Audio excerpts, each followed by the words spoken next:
it will take us forever. Like we can manually compile all the files, Gradle builds, manifests, but it is obviously not preferred and not recommended. So first of all, to download Android Studio, just Google Android Studio, go to the official website, and you will see here download Android Studio. Now, mm, the recommended specs are that your Windows should be 64-bit, and uh, you know minimum of 8 GB RAM is preferred, although it will lag a bit on lower spec systems. That is one shortcoming we can say of Android, but yeah, it requires a bit of specs. So I have already downloaded Android Studio, so I'll not be clicking on it, but you can just click on download Android Studio. It will take some time depending on your internet connection. It is, you can see, 906 MB, approximately a GB. And then there are simple steps. You can just install the setup and click next, finish, allow everything, and Android Studio will be installed on your devices. Okay, it is really easy. I don't think anyone will get stuck on this, and given that majority of people here already have Android Studio installed on their PCs, so you can go ahead, download it. If you are still stuck anywhere, you can just ask your doubts anytime. So now we'll be moving forward. Uh, First of all, you must know that in Android, uh, yeah, great, Ankit. This will be good for you. So now we should move ahead. After you download Android Studio, you are all set to develop your first application. But before that, you should know in what language you are gonna type, in what language you are gonna communicate with the Android framework to develop an application. So basically, earlier Java was used, as a lot of you might know, for Android development. But recently, Google announced that, and Google also recommends that Kotlin is the language for Android Studio, and it is the official language of for developing an Android application. Okay. Now, you might ask why Kotlin. So Kotlin has a lot of pros. Okay, I don't think it has any disadvantage over Java, only advantages in respect of Android framework. Okay, so first of all, Kotlin is an open source language, so you can go on GitHub, check out Kotlin. You can actually contribute in it, and believe me, it will be really good for your CV if you does, and they accept your PR. So Kotlin is an open source language. Other than that, for those who, yeah, thanks, Akshat.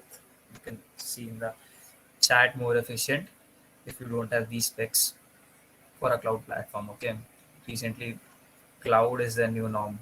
If some of you might know, there is also cloud gaming available, wherein you can play heavy games like GTA 5, Forza on cloud actually with your low spec PC.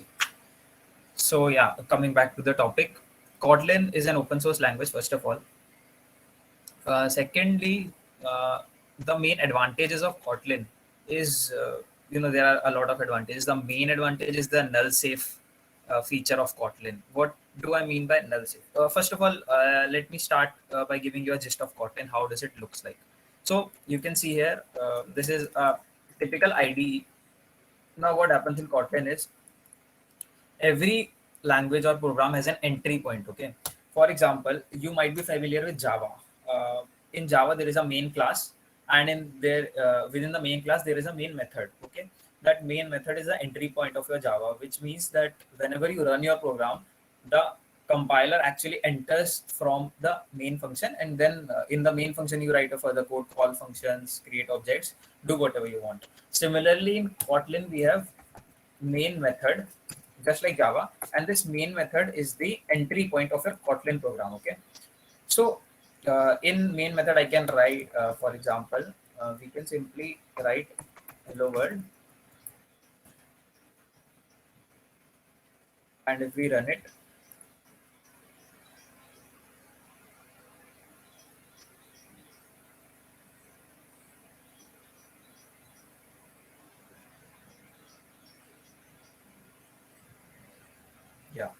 you should see hello world. Okay. Now, first let's come to syntax. Okay.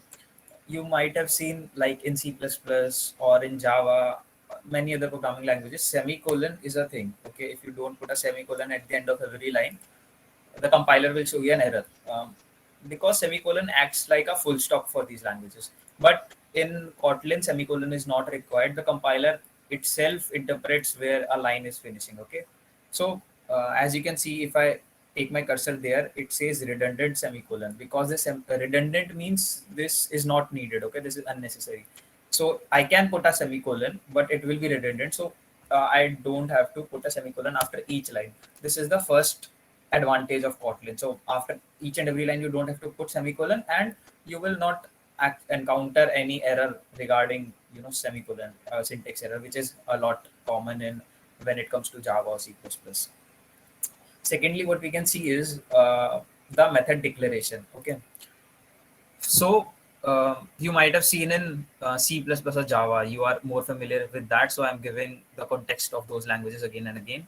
So in those languages, what happens is you see we the function is defined like public static void main. For example, in Java, okay, we have an access modifier like public, private, protected, whatever, or and then the return type of the function like void, int, float, double, string, whatever, and then the name of the function, followed by a parenthesis, which is these round brackets, and then a curly bracket in which the body of the function exists. Okay, in Kotlin, what we have is simply this keyword fun. This stands for function. Okay, not fun wala fun. So this tells that there is a function starting. So what if I just recap this for you?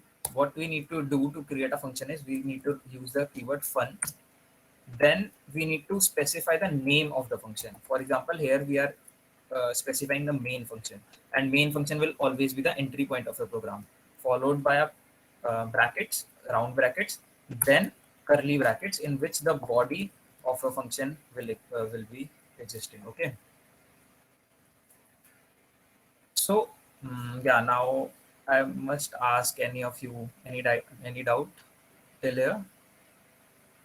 The function definition, entry points,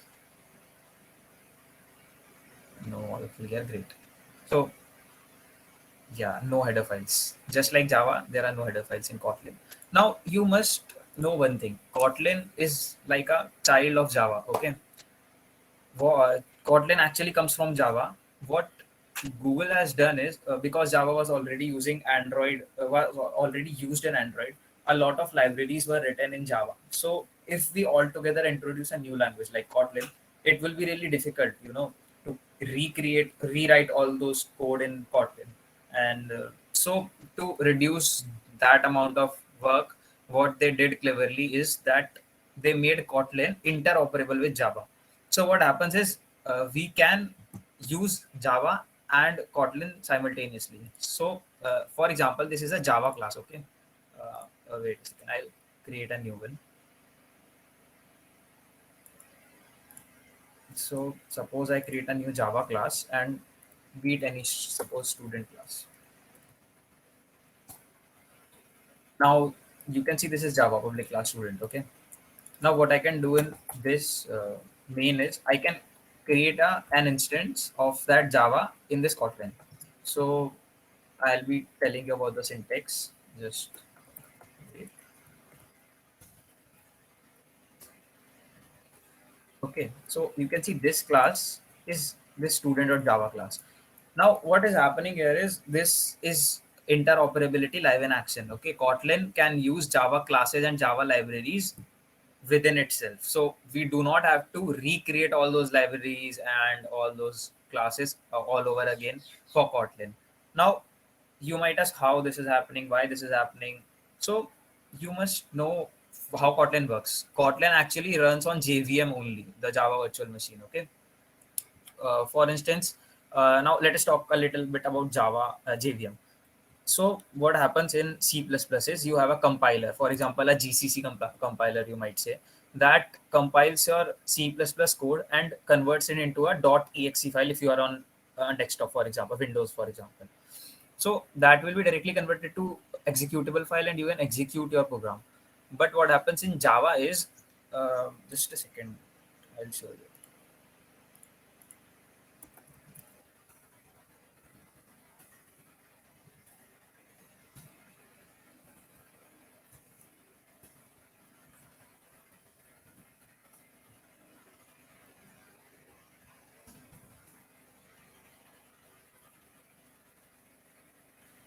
Yeah. So what happens is we have our Java code in .java. You can say this. You can see this is a student.java file. Okay.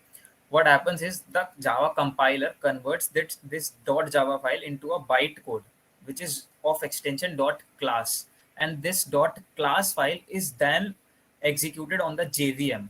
Now what happens is that JVM is the platform dependent, which means there will be a separate a separate JVM for Windows, another JVM for Linux, another JVM for Mac. If you're running your code on Windows, what will happen is this Java compiler will convert Java code into bytecode only, and then this bytecode will be run on JVM of Windows, and then it will be converted to .exe. Now you all know that .exe cannot be run on Mac. Okay, so that code will only be available on Windows. This actually tells us about the independence of Java. You must have heard that Java is platform independent. Okay, like C++ isn't platform independent language. C++ is a platform dependent language, which means that if you have written a code on on Windows and you have compiled it on Windows, you cannot run that same code on Mac because it directly converts the code into .exe file, which cannot be run on Mac. Whereas if you write a code of Java in Windows and compile it, it will be converted to bytecode, and then that bytecode can be run on Mac as well. So this proves that Java is platform independent. This same thing, this same logic is also used in Kotlin. Now for Kotlin, again, they could have used a Kotlin virtual machine, but again, it would have increased their work. So what JetBrains did, JetBrains is actually a company working closely with Google to develop Android and Kotlin products. So what JetBrains did, they actually used JVM only and ran Kotlin on this JVM only. Okay. So similarly, Kotlin is also platform independent. Now, because they both run on JVM, Java and Kotlin are also interoperable. We can use Java classes in Kotlin. Now, coming back to the syntax, what in Java you must have, in Java C++ as well, you must have seen that whenever you are declaring a variable, you need to declare its data type first. For example, int, or let us say float, or string, or suppose in this case we can also say student. If I'm creating a student object, then I'll write the name of the class. But in Kotlin we simply use var keyword. Okay, this is, I guess this is also used in JavaScript and many other languages like Dart. So modern languages are using this kind of syntax. What this actually means is, if I write var num1 is equal to 5.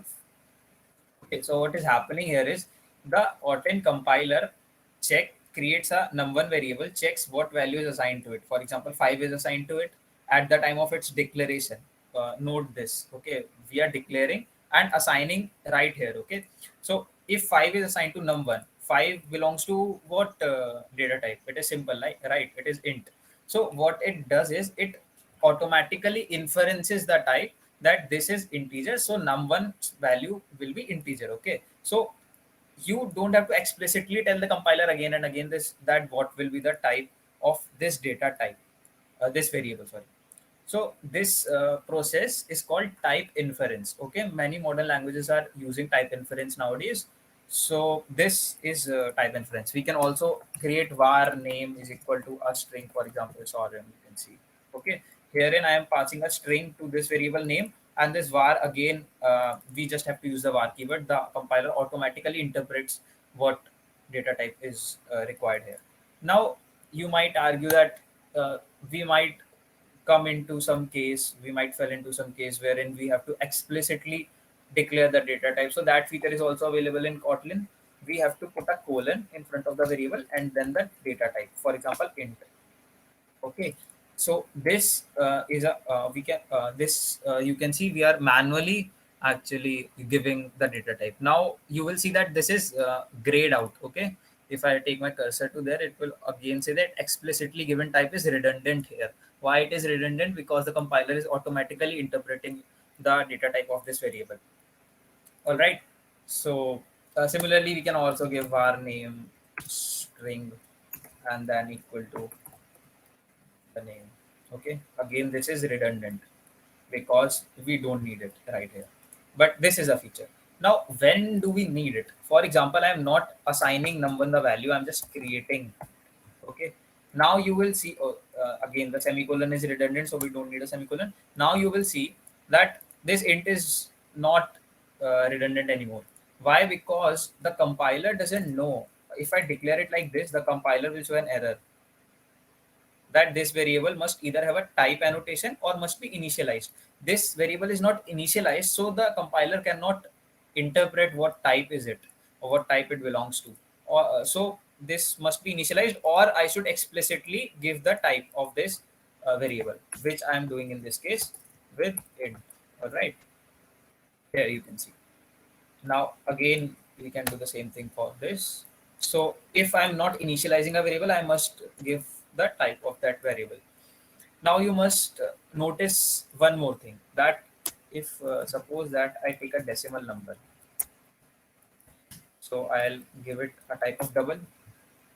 Now you must have seen in Java, for example, this is Java. If I declare a variable int x, you can see that this int is orange because this is a keyword. Okay, this int is orange, but this int is a class actually. If you look closely, this is using Pascal casing. Just a small info for you guys. Pascal casing is in which all the letters of the word are capital, and in for example, I'll just show you it with an example. Suppose that I have to write something, get name or get username. Okay, so if I'm using Pascal casing, it will look like this: get username. You can see that every letter of the next word is capital. Okay, GUN.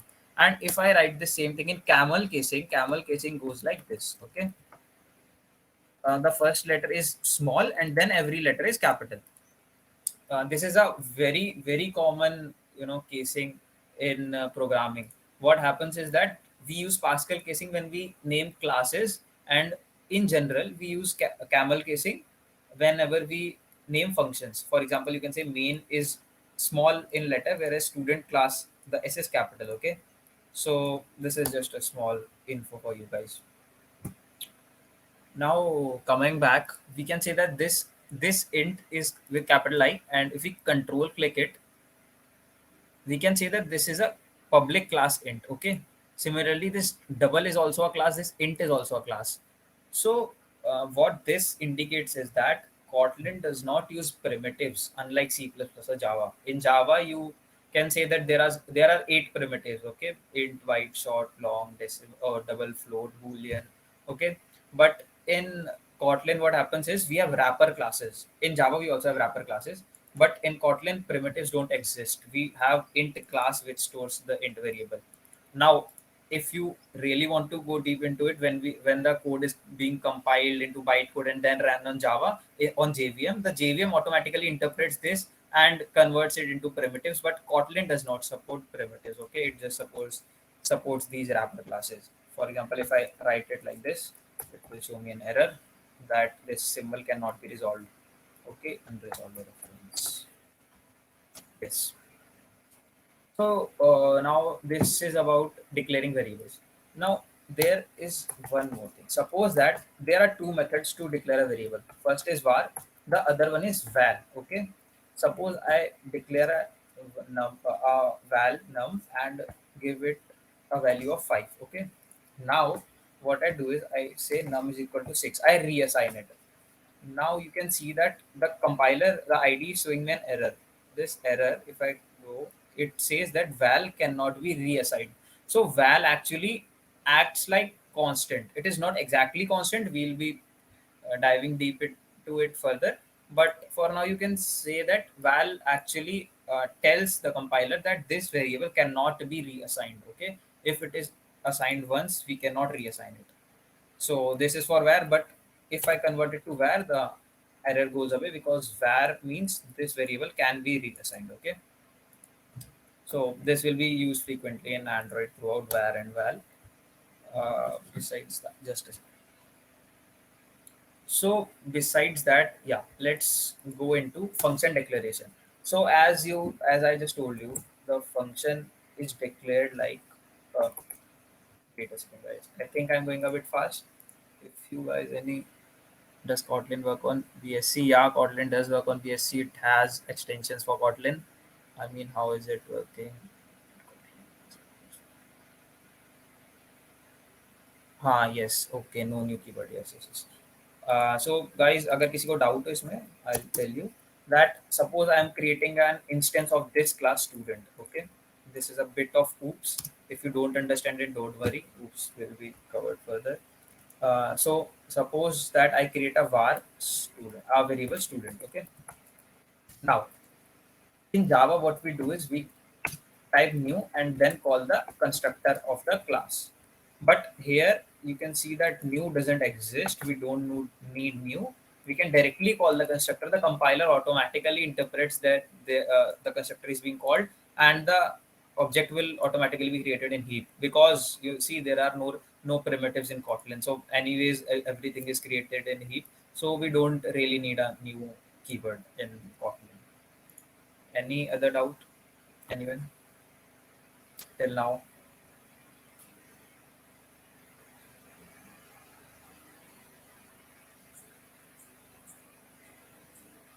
Can I use IntelliJ? Yeah, I'm using IntelliJ IDEA only. Yes. IntelliJ is the recommended one. Actually, IntelliJ is developed by JetBrains, if you know. And JetBrains is the same company which developed Kotlin as well. And Android Studio is also built on IntelliJ. So for Kotlin, IntelliJ is recommended. So I think var and val is clear to both of all of you. The new keyword one I use. I'll just I'll just repeat. So what happens is, suppose you are creating an just wait a second. I'll create a main class for Java, okay, and I'll create a main method. Now what happens? Suppose in Java, if I'm creating a student object, what I need to do is I'll type the this is the data type of the variable. This is the name of the variable. Then I'll assign it using the equal to operator. I'll assign it to what I have to call the constructor of the class. Okay, so to call the constructor, we first have to type new keyword. What this new does is this allocates memory in heap. Okay, there are two types of memory in our computers, heap and stack. We are not going further in that. So new, what new does is it allocates memory in heap, and then we call the constructor of the class. Okay, this creates an object in the heap, and the memory in heap is allocated by new. Now, this is happening because in Java, what we can do is we can simply say int num is equal to 1, and this num will be created in stack because it is a primitive variable, a primitive data type. Okay. But in Kotlin, primitives don't exist. Everything is created in heap. So we do not require this new keyword, this new. Okay. So what we do is we simply write var student and call the constructor, and this is creating an object in the heap of type student, and the compiler is automatically interpreting that this student will be of type student. Okay, or we can explicitly mention that this is student. Simple. So I hope you get it. How to set up new projects? All the files are pre-built. No, in IntelliJ, you can just go to File, New, and Project, and just give the name of the project. It will be created and empty. You will see a project like this. You just go to SRC, New, Kotlin or Java class, whatever you create, and then you can just go to, for example, you created a Kotlin class. You can just create a main function and start coding. As simple as that. You can say see this plain but play button. This will be running your program, or you can simply click Shift F10, as you can see here. Shift F10 also runs the program. So this is it. Any other doubts, guys?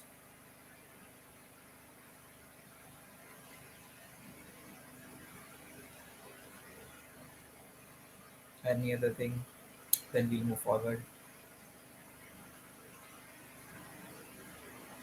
No doubts. Okay, great. That was great. So now I think we should learn more about functions, which is really necessary. Now you might know what a function is.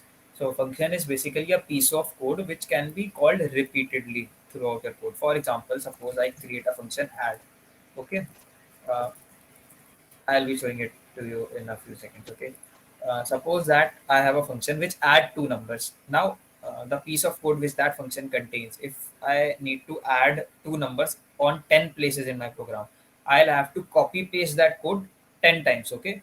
To reduce this redundancy, to reduce the duplication of code, this boilerplate code, what we do is we put that block of code into a function under a function, and then we can call that function to again and again execute that particular block of code. For example, uh, first of all, I'll tell you the syntax of the function. Till now, you know that to create a function, we need to use the keyword fun and then the name of the function. Suppose that we are adding two numbers, okay? We'll say add, and now this is the body of the function. Now you see, I haven't specified the return type of this function. So in Java, you must know the return type is somewhere here. Okay, I write int or void before the name of the function. But in Kotlin, what we do is after the name of the function, we put a colon, a space, and then write the return type. For example, the return type of this function will be int because it will add two numbers and then it will return an int. Now, to add two numbers, it also needs an input. Okay, it needs two parameters which it will be adding. So parameters are just like Java. They are declared in here between the round brackets. For example, we can have num1, and the type of num1 will be int, just like we were declaring in the variable. You can see here. If I say var num1 int, this same thing we are using in the naming of the parameter. Okay, first of all we have to name the variable, followed by a colon and then the type of the variable. Then to add another parameter, we'll just simply put a comma, num2, and it will also be an int. Okay, now some things that I need you guys to understand. There are conventions when we code. Okay, conventions, if you're coding conventionally, you are using all the conventions, following the rules of coding, then you are considered a good programmer. Okay, what happens is it will not reduce your if you do not code accordingly, it will not give you errors, or it will not reduce your program capabilities or anything like that.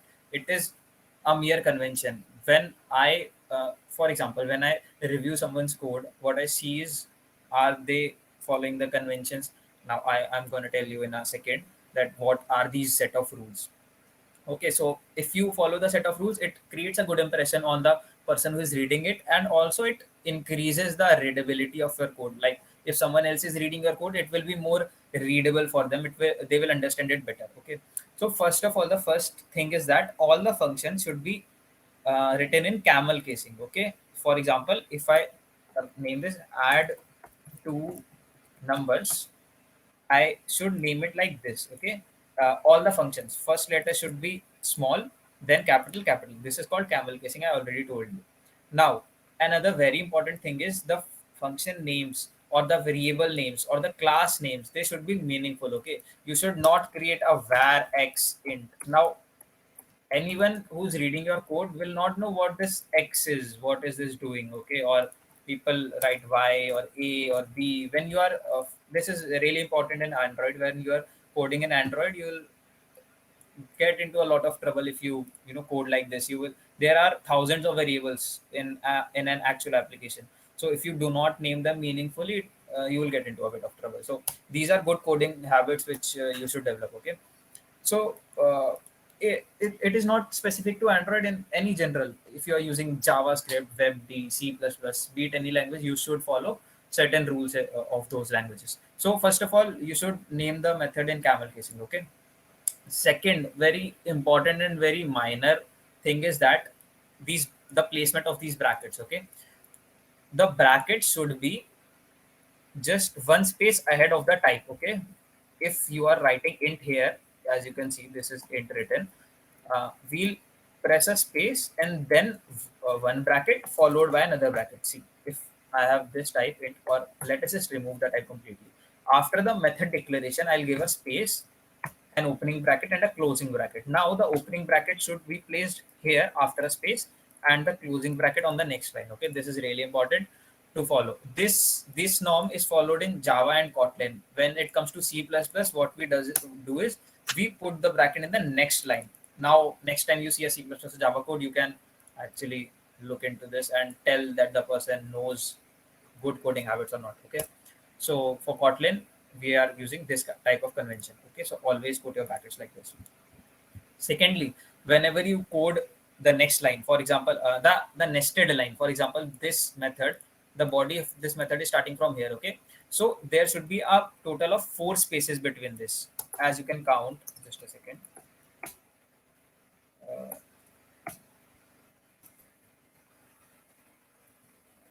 yeah. So if I just go directly, you can see I'm directly below function. I'll have to give 1, 2, 3, and 4 spaces. Okay. Instead of giving 4 spaces, you can also click tab. Tab actually gives this spaces automatically. So these are minor things, but you should keep these things in mind. Now, getting back to topic, what we need to do is we need to add num1, add num2, and return it. Okay. We have to specify the return type int.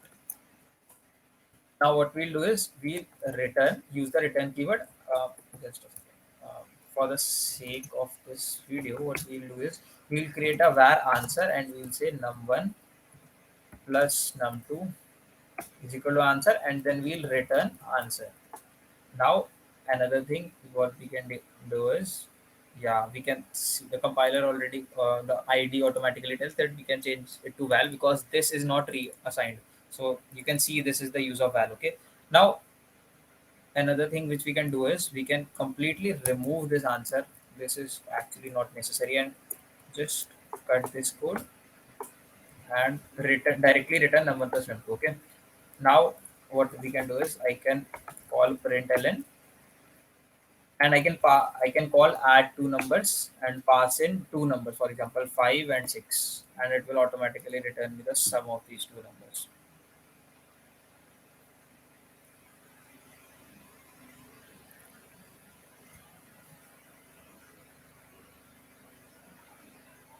Yeah, you can see 11. Okay, so what happens is you can see that this simple line of code, I don't have to really call it again. I don't have to write this again and again and again in my program whenever I need to add. I just need to call this function, pass in the numbers, and it will return me the answer. Okay, so this is why functions are important. Now what we can do is we can, for example, we can create another function to print a birthday message. Okay, so I'll show you just a function print, or we'll say get birthday message. Okay, now this method should have a type, the name to whom we are wishing, for example. Okay, suppose, oh, so sorry, we will give the type, and the return type will be string again. And what we'll do is we'll return a string, and in the string we'll write happy birthday. Now how do we use this name? There are two methods. First of all, we can add this plus sign. Okay, but you see this shows a warning, means that this is not the proper thing to do here. There is a thing called string interpolation. Okay, what it does is, what we can do is we can take this out and put a dollar sign and write name, the name of the variable. Okay, this thing. So what happens is that we don't need to add plus and plus and plus again. If I need to add something, um, have a blast, for example, I can write it directly here. Otherwise, in the previous method, what I need to do was, see, for example, I had to write this name, like name, and then like this. So you can see this is not the best way. Okay, you have to write a plus every time, open a bracket, close a bracket. So to reduce this boilerplate code, we just simply name I have a blast. Okay. So now if we call the print line method and pass the parameter, for example, mm, I write Harry Potter.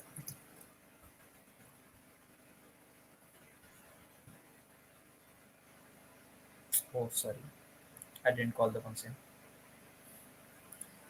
These things happen. It will simply print Harry Potter. But if I call them method, it will generate a beautiful method, beautiful string for me and print it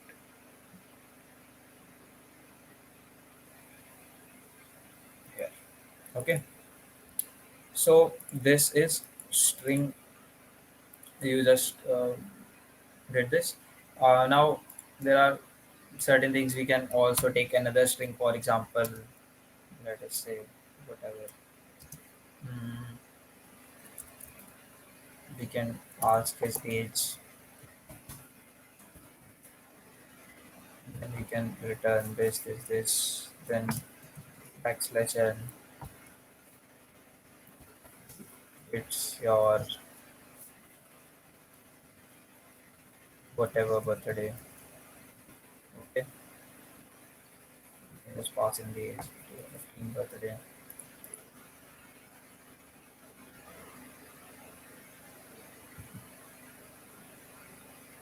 These are so. I hope this all is clear for you. How do we use comments in this? Yeah.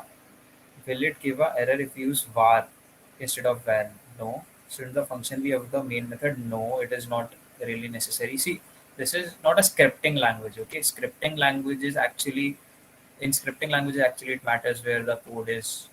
Okay, in Java, Kotlin, or C++, these things don't matter where your line of code is because the compilation is done in one go. Okay, the compiler does not stop at one line and then checks the other. It's not done like that. So let return type in initialization function. Yeah, if see if your function have a return type, for example in this case string, you will write string. If you don't have a return type, just leave it empty. Okay, nothing is returned. But now this will show an error because we haven't specified any return type and we are returning a string. Okay, so we have to, for example, if we write int, the return type will be int, but then we won't be able to return a string. So yeah, you have to specify the return type of the function. Difference between dollar and plus returning strings. The difference is this only. It reduces your code. Okay, you can simply use dollar and the variable name. This is more intuitive. Okay, and the main reason, the main focus of Kotlin and Jetpack Compose as well is on you know the intuitiveness of the code. You don't have to use plus and plus and plus and plus again. You can use this dollar sign like 100 times in your string. But if you're using plus, for instance, the string concatenation it is. So if you concat your strings, you need to add 100 pluses, sorry, 200 pluses because there will be a text behind it as well, and then 200 semicolons, oh sorry, inverted commas as well. So that is not, I don't think it will be really, it will be good for you. So that is why this dollar sign is here, and modern day languages are using it a lot. Okay, anything else guys? Any other question in Kotlin? I think Kotlin difference जावा में नहीं नहीं जावा में नहीं होता है dollars. Java doesn't have this.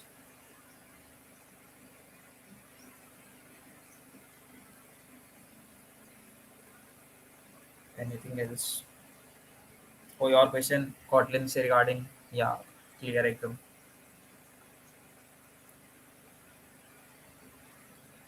ठीक है, तो I guess now you guys know Kotlin के functions कैसे declare होते हैं, their return types, everything, how do you know declare variables, declare functions, call functions.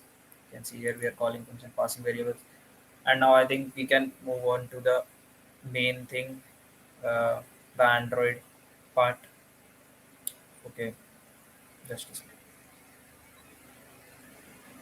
Yeah, I think that's it for Kotlin. So Kotlin like Java plus plus.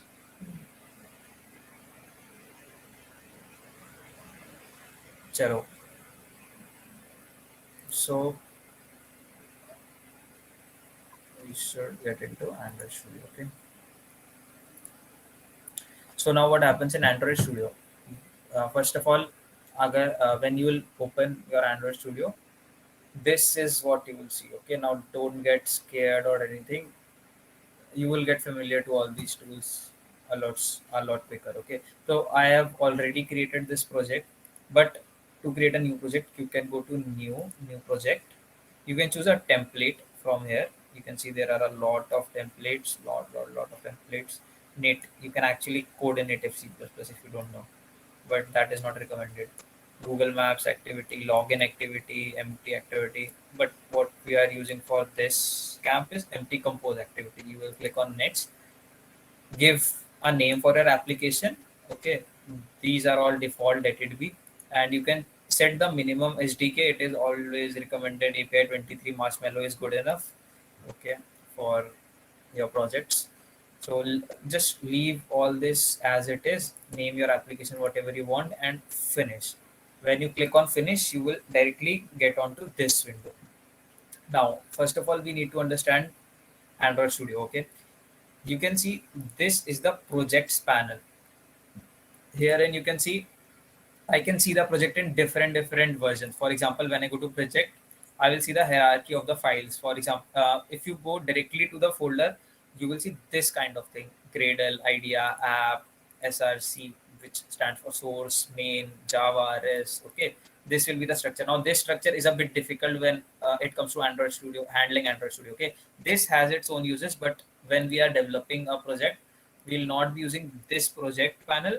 Rather, we'll use this Android thing. Okay, so now this project panel shows only things which are important to you. Okay, it will not show unnecessary things. Now you can see there is an app and there are Gradle scripts. Now Gradle is a thing, we'll talk about it later. For now, just leave it right there. We'll directly jump into app. Okay, so in app, you can see there is a manifest, Java generated, REST generated. Now these generated files are automatically generated. We do not have to touch them. What we are mainly concerned with is the Java, the REST, and the manifest. Now again, manifest is a bit deeper concept, so we'll come to manifest later. First of all, we'll talk about Java and REST. Okay, this Java, you might have known what this stands for. Now you might wonder that we are using Kotlin, then why this folder is named Java? This is purely because of conventional basis. Okay, uh, formally, from past a decade, people are naming this folder as Java. So this is just a tradition being continued. This has nothing to do with using Java in your application. Okay, so this folder will be named Java if you are using Kotlin or Java, irrespective of that. And the other folder is res. Now this res stands for resources. Okay, you will keep all your resources in this folder. What I mean by resources means your images, sounds. For example, you must know WhatsApp has its custom notification sound, right? That whistle sound. That if you use it, you will in an application, you will use it, keep in this res folder. If you're using an image, your app icon, everything will be here in your res folder. Okay, all your code, the code which you are doing in Kotlin language, will be stored in this Java file, okay, folder. Okay, so in Java you can see this is com.code.happy birthday. I just named this project happy birthday, so this is, it will be com.code. Whatever your application name is. For example, if you are creating an Instagram, so it will be com.code.instagram. Okay, now we need to go into this, and here you can see there is a main activity.kt and a UI theme. Now this UI.theme file is exclusive to Compose applications. Okay, you will not see this in normal XML applications. Therein you will only see this main activity.kt. So but now we are not going on to that, we'll be sticking to Compose only. So what so first of all, let us jump into this UI.theme quickly. What it uses it see, UI.theme uses a theming thing in it. What theming is, basically we declare a certain theme for our application. And by theme I mean, you can see here, color, shape, theme, type. Okay, the color of your application, the color of the buttons, you don't need to explicitly write at each and every place that this color, that you suppose your application has 100 buttons, and most of you must have seen that an application has a color. For example, Facebook is blue. Okay, you will see the buttons in Facebook are blue. For example, in Instagram there is a reddish purplish color, a gradient one. So the buttons are so there are two things. Okay, you can individually go at every button and give it a color, or you can store it in this color.kt file and then access it from everywhere in the code. Again, this reduces your code duplication, and this process is called theming. You will find it in Flutter and Android everywhere. Okay, nowadays. So theming is an important thing. Now, in theming, you can see we have these colors. Okay, purple this, teal. These are our default colors generated by Android Studio. I can actually give my own colors to this for the sake of this video. We'll just keep it like default only. We have shapes, themes, types. There are a lot of things. Okay, so in UI.theme, you can change the theme of your application, complete application. Now we'll jump to main activity.kt directly. Now, you first of all, you must understand how does an Android application work. So you must know that there are screens on our application, right? If you, for example, take Instagram. In Instagram, you have a login screen. Okay. If you click on the login button, you will get to your home screen. There will be a profile, home screen, notifications, chat, search, everything. What happens is, in Android, each screen is set to be an activity. Okay, an activity on the operating system. Now I would just I think you will understand it like this only. So suppose we take another application, for instance WhatsApp. Okay, there will be different activities in different applications. Okay, for example, your activity might have 10, your application might have 10 activities, 20 activities. Now the Android Studio generates a main activity automatically. Okay, so this main activity will be the main entry point of our application. As soon as I run this application, this main activity will be created. Okay, on the activity stack. There is a stack on the Android Studio wherein each and every activity go. So for example, I run my application. The main activity will be the first one to go on the stack. Till then the stack will be empty. The application stack will be empty. The main activity will go on the application stack. Now, if in application activity after suppose in main activity, I there is a login button. I click the login button, then I go to my home page. So the home activity will be put on top of that main activity. The main activity will still be in the stack. Then if from there I go to search, there will be another activity put on top. So you see, this works in a stack.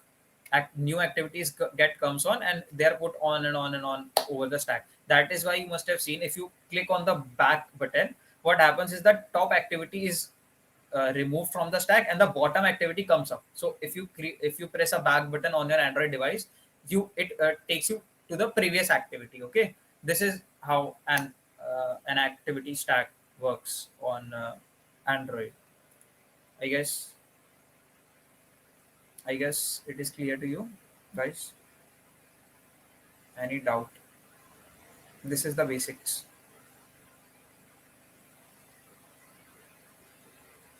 of activities, applications, how they are run, created. Okay, there is a whole activity cycle. Okay, an activity is created first of all, then it is started, then it is resumed. Okay, the start and resume happens simultaneously. That Then after starting, that activity comes on your screen. If you are using it, you are interacting with it, it will be staying on your screen. If you pop up another activity, the new activity will come on top of it. And when the new activity comes on top of it, what happens is the previous activity gets paused. Okay, in that state only. What are the timing of this today? What timing?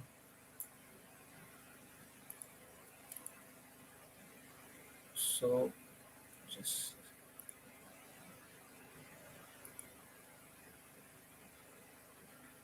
this is the great thing about Android. These emulators just don't work. 16 GBs of RAM, guys, but still.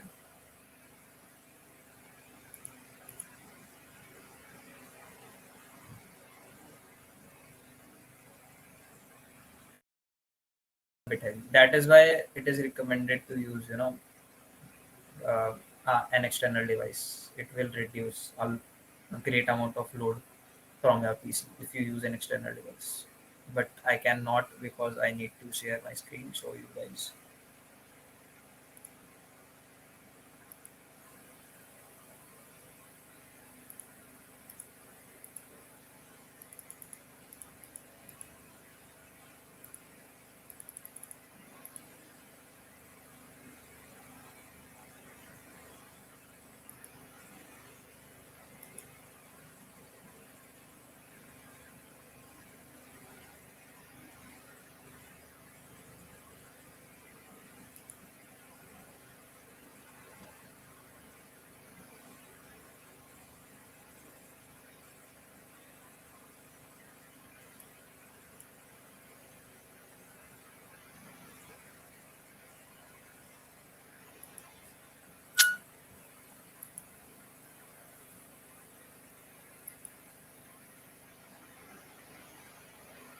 I'll just restart my Android.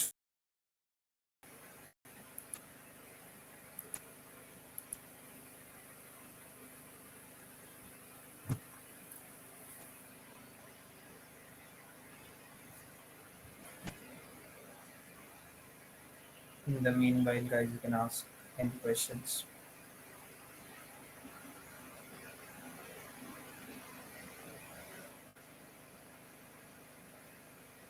And even drinks tea or coffee. I'm asking because you should keep a cup of coffee with you while developing Android applications. Because meanwhile the grader is running, just have a cup of tea or coffee. Really important because it takes forever, as you can see. Can I also do this? No, no, no, no. IntelliJ don't have the tools. Clear about paths, how to access them. Just a second. Yeah, fine.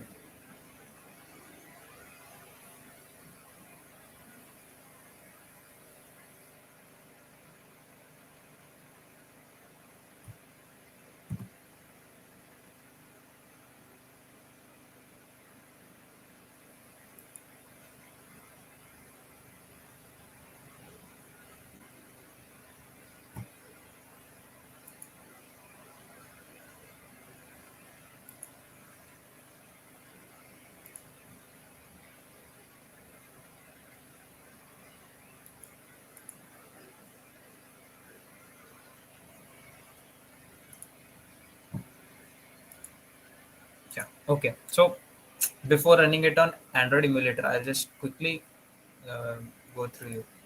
Let this Android Studio get a bit, you know, cold start. So first, we'll just start with the coding thing. Okay. You can see that each activity has its class. Okay. This main activity has its class. So this main activity actually a class, and this extends.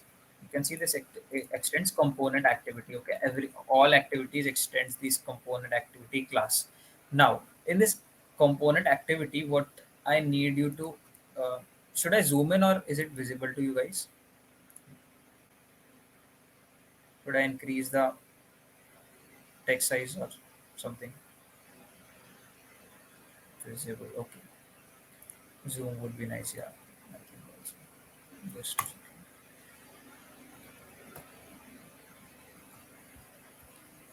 great.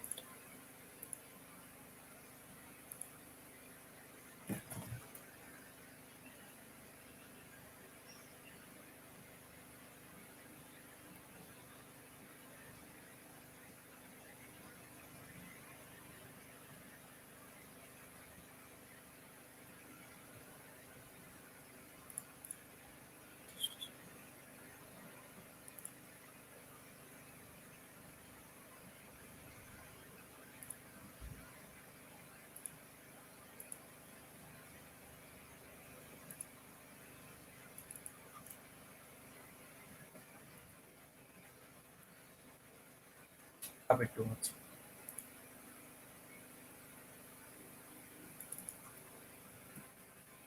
This should be fine, I guess. So what happens here is we have a main activity, a class for it, which is extended in a component activity. Okay, this is the basic structure. Now, as I told you, whenever an activity is called on a stack, the onCreate function is called. Okay, this onCreate functions create the activity. Okay, now just don't get don't get a fear by seeing this. I'll tell you each and everything line by line. Okay, so in main activity class, first of all, you can see this function is being overridden. Okay, every activity overrides this on create function. So now in on create function, what we do is we specify what to do when this activity is created. So first of all, this super dot on create, if you guys don't know this, what this does is it calls the parent activity. So we are calling the on create function of the component activity and passing the save instance state. This has nothing to do with you. Just leave this much amount of code. Okay, these three things are not required. Yeah, someone actually asked how to comment in Kotlin. So similar to Java or C++, you just put a double slash and type in whatever you want. Okay, as you can see here is a comment. Now this will be common to all activities.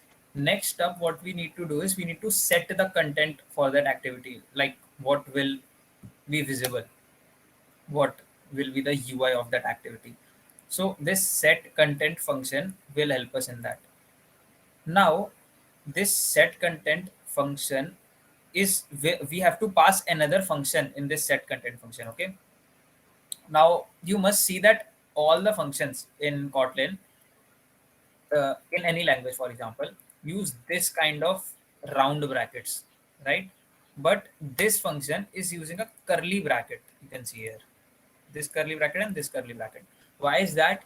Because whenever a function in Kotlin requires another function as a parameter, we can replace the round brackets with the curly brackets. Okay, I'll go deep in this, but for now you can see that in this set content, what we need to pass is our UI. And how will the UI be created? The UI will be created with the use of functions. Okay, for example, uh, this is, we'll come to this later. Okay, this is the theme, this is the name of the app, and the theme which I'm using here, see, I have declared my theme here, the color, the shape, the everything. Okay, but I have to use it somewhere, right? So I'm using this happy birthday theme right here, and I'll tell you what this is. But first of all, let's go jump into this greeting. Okay, so the UI is created with the help of functions in Jetpack Compose. Okay, in XML we use tags, but in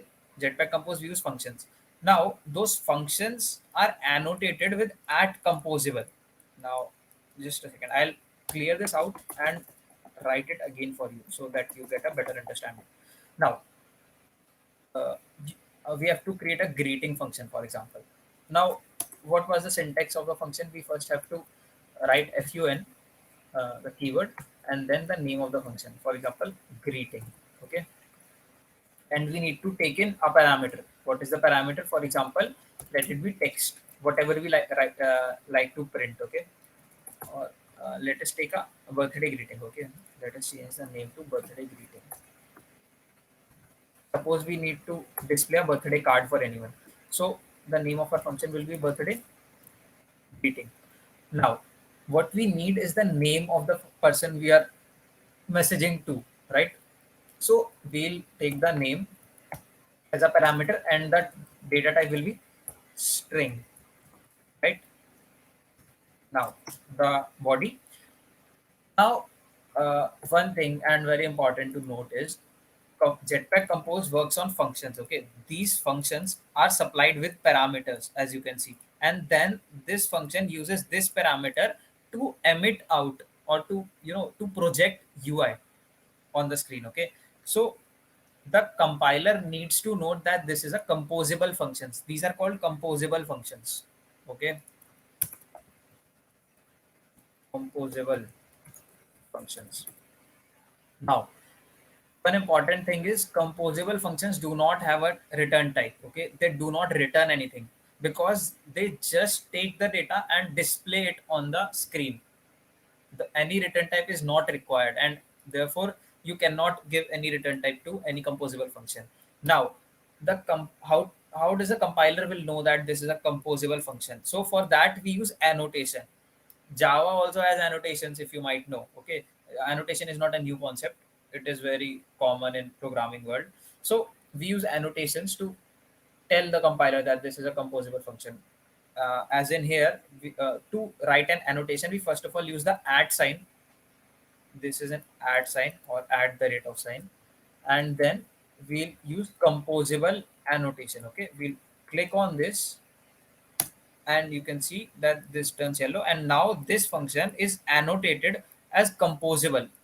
This composable tells the compiler that this is a composable function, and hence the compiler will interpret this function and convert it into UI rather than solving things or running a block of code or anything like that. No, it will directly convert uh, the block of code into UI. Now, how does it does that?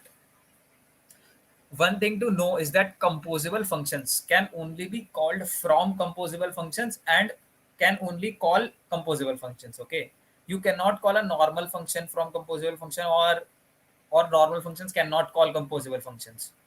For example, this set content can only accept composable functions. Okay, now in this composable functions we'll use some other composable functions. For example, there is a function called text.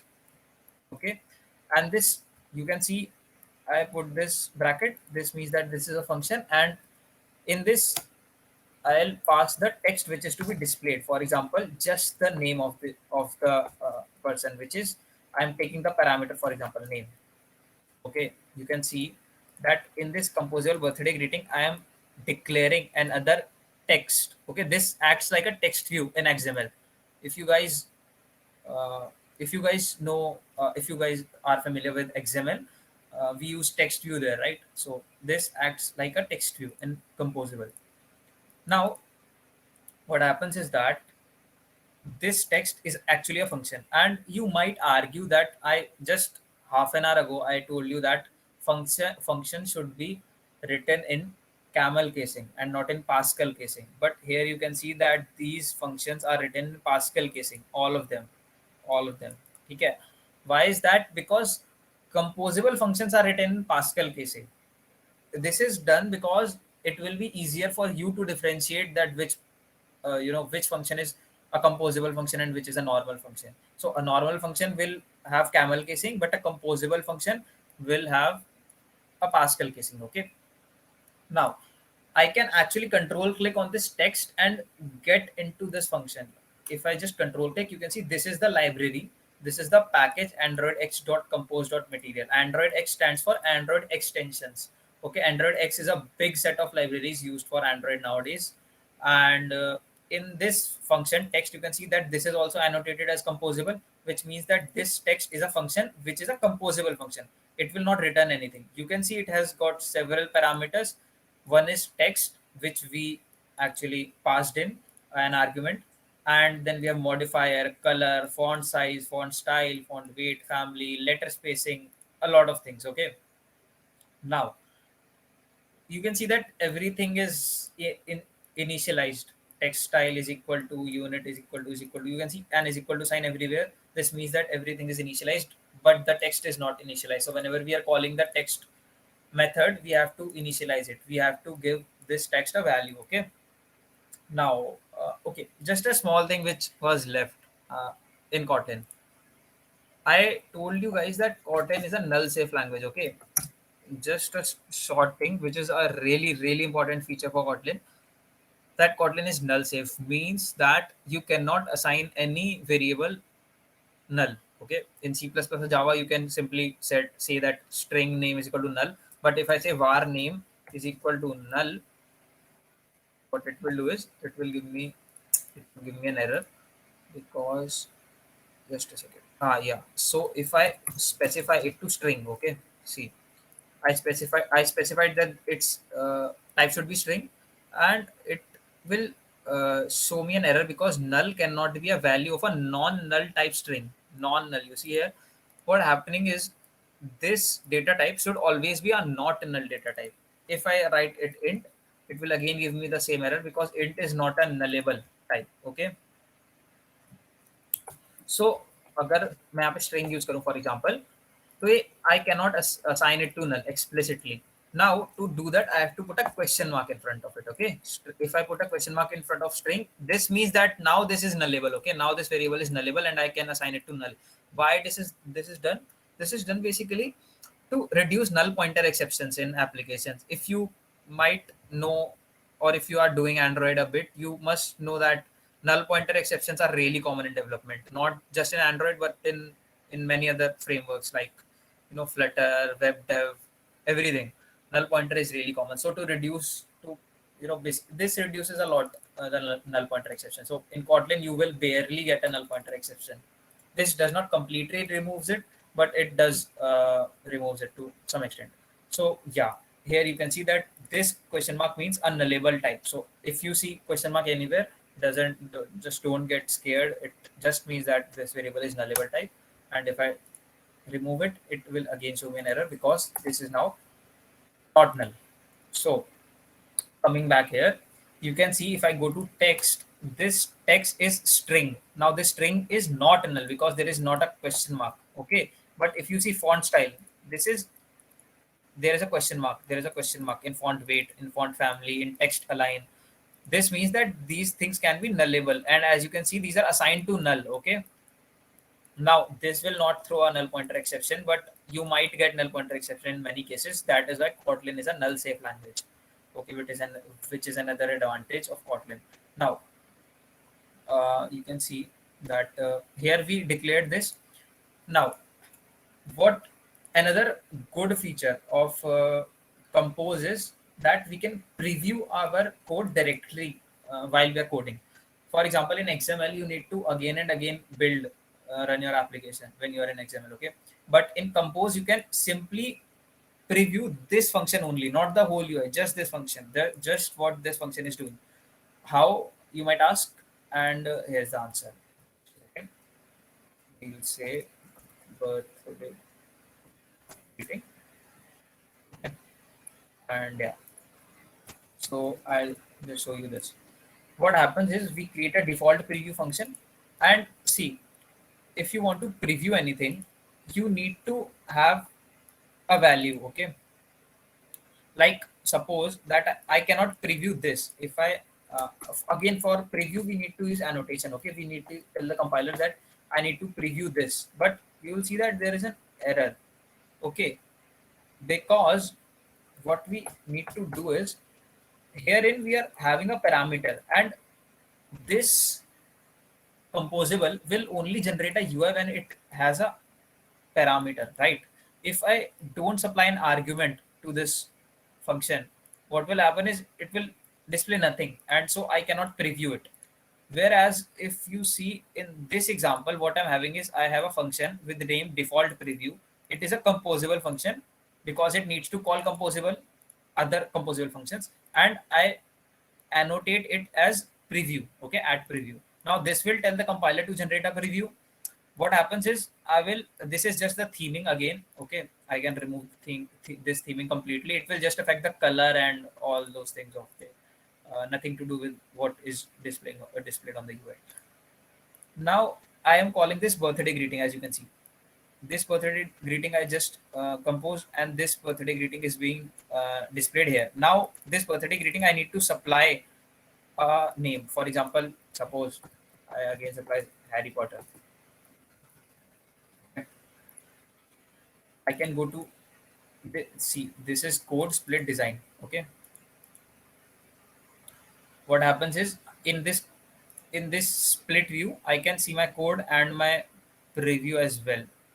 Now we need to refresh our preview.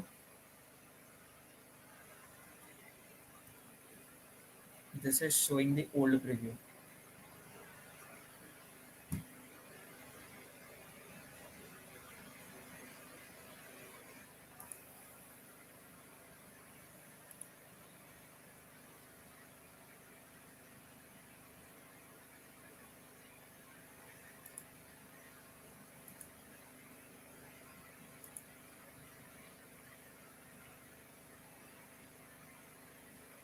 Yeah, so now you can see the default preview is Harry Potter. Why? Because see, this preview what is showing is, I will just remove this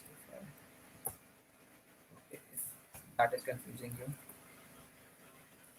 And if I again build and refresh,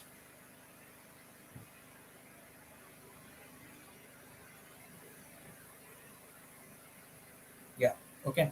So see, in this default preview, what I'm doing is just calling this function and supplying an argument and getting my output. Now, suppose that I need to generate a birthday greeting for it. So I cannot just display this. What I'll do is I'll say text is equal to, and I'll use that dollar thing, if you know. What I'll say is happy birthday dollar name. Okay. Okay, this is good enough. If I again refresh it, actually this refreshes automatically. Preview, yeah. So you can see that this is here showing me happy birthday Harry Potter, and this is basically a text view. Okay. Now I have set the show background to true. I can set it to false, and you see the background just vanishes. I will again set it to true to just get a better look of it. And here you can see a basic. This is a basic composable function. Okay. Any doubt till now? We just cover two more things. Any doubt, guys? Composable, preview, naming, text.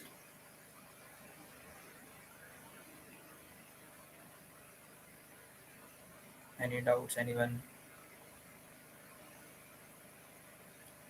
Any confusion? You want me to repeat it again? Anything?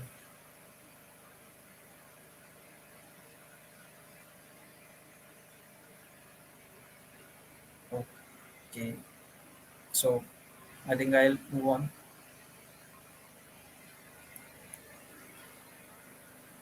So just moving quickly. Suppose that I need to add another parameter. I need to show that happy birthday Harry Potter from whom. So I'll add another parameter from and give it a name string. Okay, now give it its type string. Now I'll add another text. See, and I'll give that text to I'll write dash from sorry dollar from.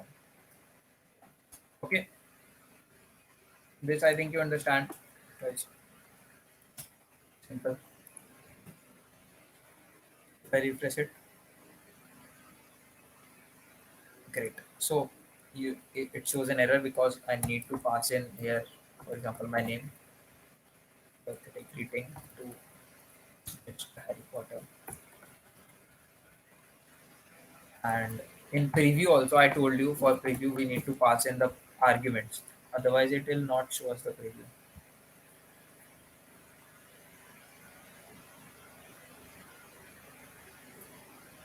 Yeah. So now you see there is a slight error that these texts are overlapping actually. Okay. Why is this happening? Because we just declared all the text, and this actually also happens in XML if you not careful enough. If you don't assign a layout. Okay. So a layout is very important for any, you know, UI. Just-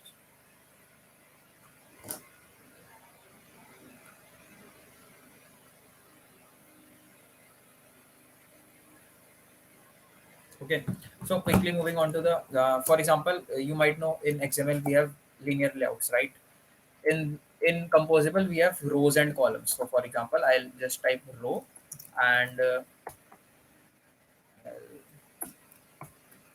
this it shows me an error because it wants me to import this row library, and now you can see that there will be a row created if I just re-render it. Yeah, so now you can say the text are not overlapping. There is a row created, and in that row there are this you can see this is one text view, this is one text view, and this is another text view. Okay, this is one text view, this is another.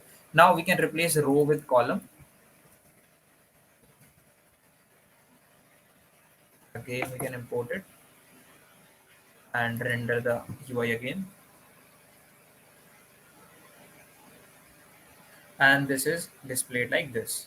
We can also do a some minor modifications. You can add a modifier.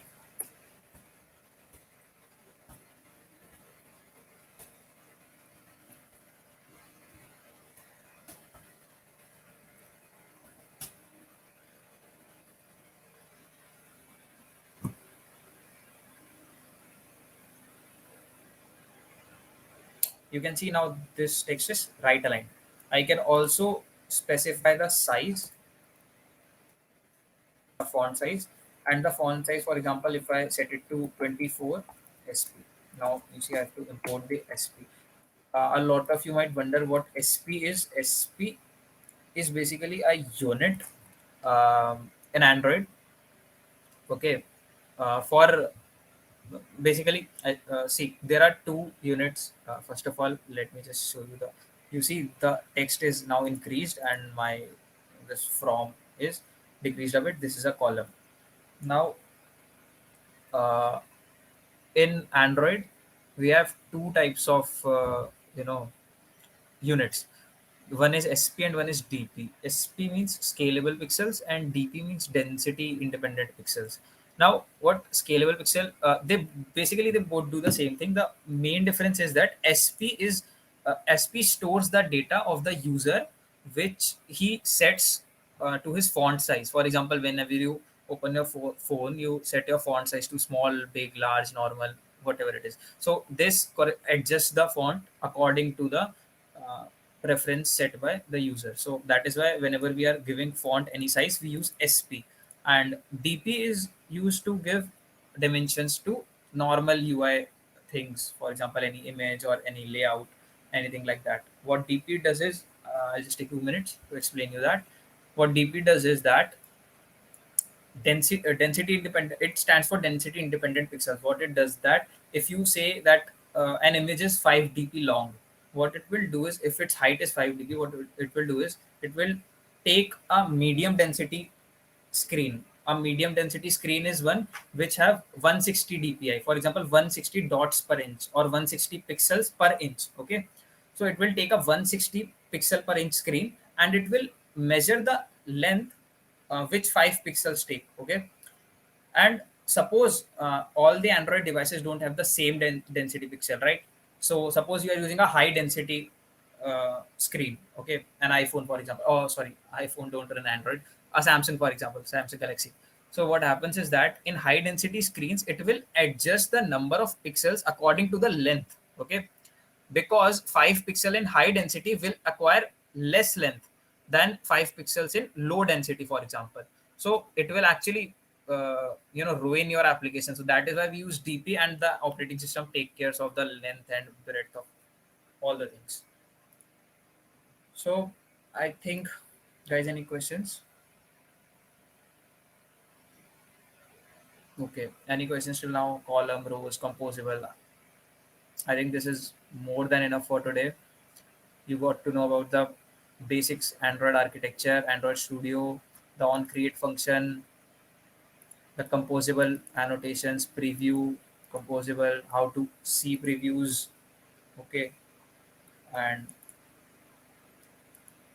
column, rows. Anything else, guys? Any questions? Then we should wrap up. Any questions related to Kotlin or Android?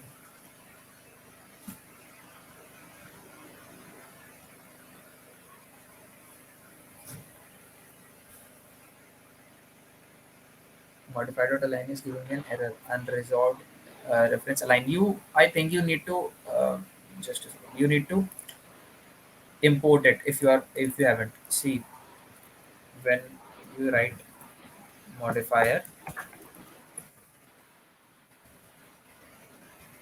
see there are a lot of modifiers coming in. Okay, you need to import androidx.compose.ui. Be sure to import the correct one, and then if you dot, you will see the first thing align. Okay, and then you can align it. You can check this in imports, and you will see here androidx.compose.ui.modifier. Guys, I think that's going to be it for today. Yeah. we'll be wrapping up the session, and if you have any doubts, you can ask on the Discord channel. We'll be there to clear your doubts. More information regarding the program will be shared on the Discord channel as well, so be updated on that. So thank you so much for joining. Thank you so much, Shaurya, for guiding us through all this. It was quite an informative session. Thank you, guys. We'll be seeing you soon.